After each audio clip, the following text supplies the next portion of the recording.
Hello and welcome to my channel. Today we've got this DCN660 Dewalt nailer. If you want to find out how many nails your DCN660 has fired in its lifetime, there's a simple, easy way you can find this out.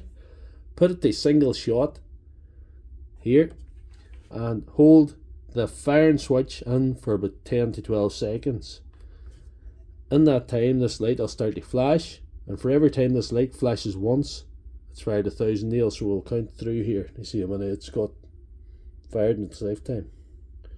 3, 4, 5, 6, 7, 8, 9, 10, 11, 12, 13, 14, 15, 16, 17, 18, 19, 20, 21, 22, 23, 24, 25, 26, 27, 28, 29, 30, 31, 32, 32.